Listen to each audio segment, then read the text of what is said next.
of a wood, a tiny little cottage stood, the home of dear sweet, law-abiding, kind old little Granny Riding. But then one day she looked quite frail. She dropped her stick, and turning pale, she rested for a day or two, complaining of a nasty flu. But safe behind her bedroom door, old Granny did not cough or snore. Instead, as darkness filled the skies, she watched the moon begin to rise. Then quickly, in a blinding flash, old Gran began to writhe and thrash. Her specs fell off, and in a blur, her skin broke out in thick brown fur. She raised her head and howled with glee, for Granny was a wolf, you see. A werewolf, to be quite exact, for months ago she was attacked. While on her way to see a chum, a stray dog bit her on the bum. Since then, each month, for just one night, she transforms in the full moon's light, and bounding freely from the wood, she does things grannies never should. She crept inside the Queen of Hearts and found a tray of cherry tarts. She wolfed them down, then ran like mad, for Gran was big and she was bad. With impish glee she switched and swapped. She took the crumbs that Gretel dropped to throw on Chicken Lickin's head, and filled fruit pies with birds instead. She stole kids' homework, pinched odd socks, unlocked the door for Goldilocks. She pushed poor Humpty, chased Beau's flocks. She even changed the palace clocks. Then safely tucked in bed at last, Gran rested till the change had passed. She grinned, for who would ever guess a wrinkly Gran caused all this mess?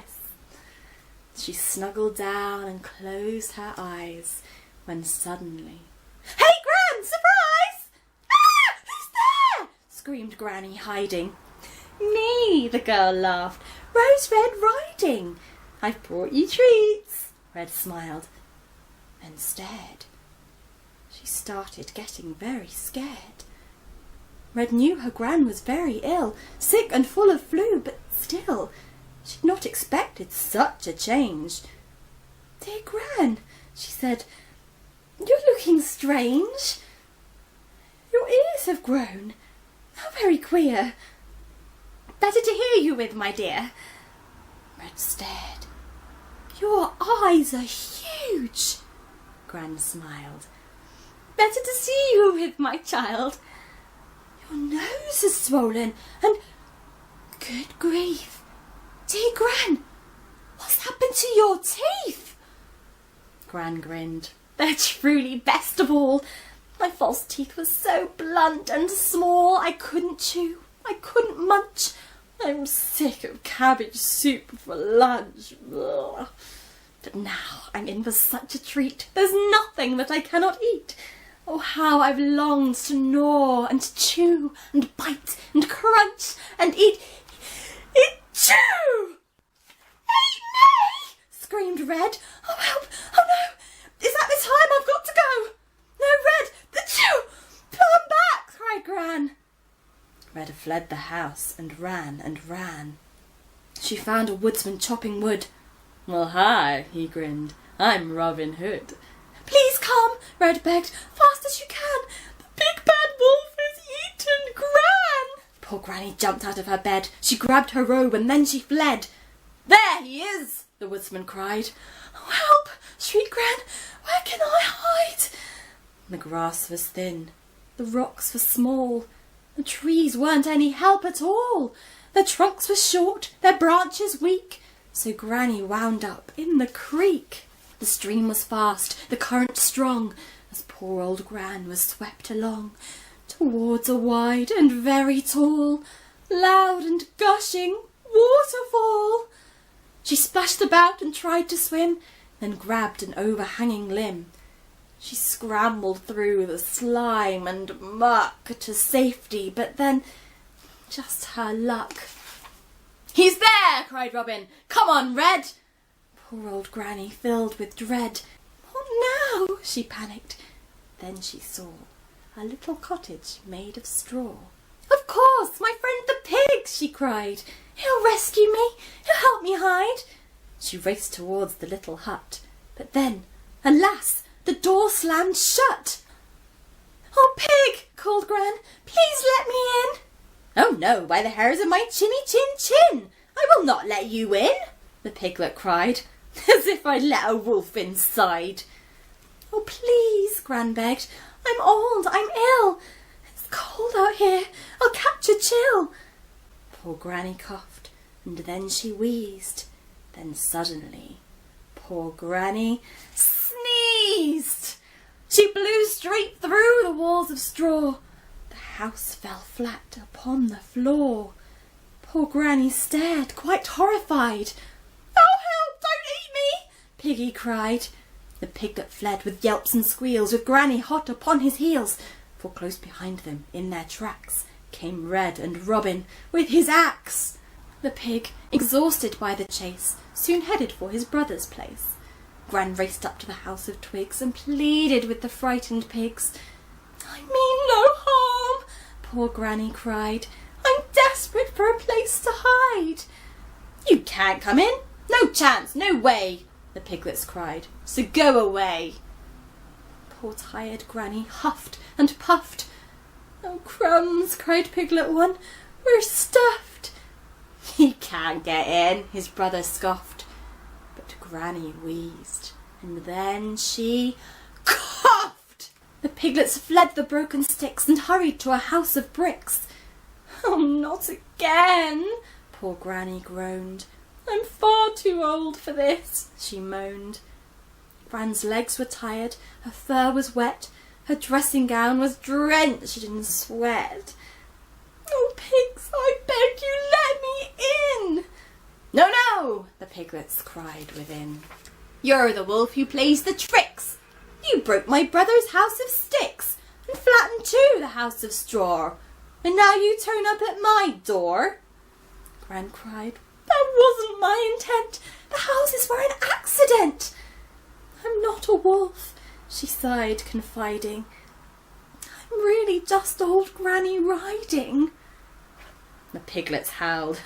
"Yeah, right," they laughed. "We may be pigs, but we're not daft." And they rolled around in fits of glee. "Oh, please," Gran wailed, "it's really me." Just then, "We've got him!" Robin cried. "There's nowhere for the wolf to hide." Poor Granny looked around in vain, then scrambled up the piglet's drain. "You fool!" Rob cried and tossed his cape. "You're trapped up there. There's no escape." "It's true," wailed Gran. "Except, why not?" She tumbled down the chimney pot. "It's Santa Claus!" one piglet cheered as Granny suddenly appeared. "No, it's the wolf!" his brother cried. No, it's Granny!" Granny cried. "Dear pigs, my friends, it's really me." "Oh, shame on you," said Piglet 3. "Old Gran would never play such jokes. The crumbs, the chicken-licking hoax. Gran's sweet and kind, for goodness sake." Gran wailed. "Oh, Grannies need a break." Said Piglet 1. "You've got some nerve. It's time you got what you deserve." "Oh no," cried Gran. "Have mercy, please. I'm begging you. I'm on my knees." Just then, a flash, a crash, and then old Granny was herself again. "Oh, bless my soul," cried Piglet 2. "Old Granny dear, it's really you." Just then the door burst open wide, and Red and Robin rushed inside. "Stand back!" yelled Robin. "Gran!" cried Red. "Thank goodness, I thought you were dead." "But where's the wolf?" Rob looked around. He stared at Gran, and then he frowned. Gran sighed. "The wolf, I must confess, ran straight through here and wrecked Gran's dress," said Piglet 2. "That's right," said 3. "He tore her robe and spilled her tea." "I'll find him." Rob raced for the door. "But wait, what do you want him for?" "Gran's safe and sound," the third pig said. "Why don't you stay for tea instead?" So Rob and Red shared tea and cake and laughed about their daft mistake. Poor Wolf, how awful, giggled Red. But why was he in Granny's bed? He turned up at my house today and begged me for a place to stay. He knows now that it wasn't right to prank and jest and tease all night. He's learnt his lesson, Granny said, and so I tucked him into bed. He's promised me no more. He's done.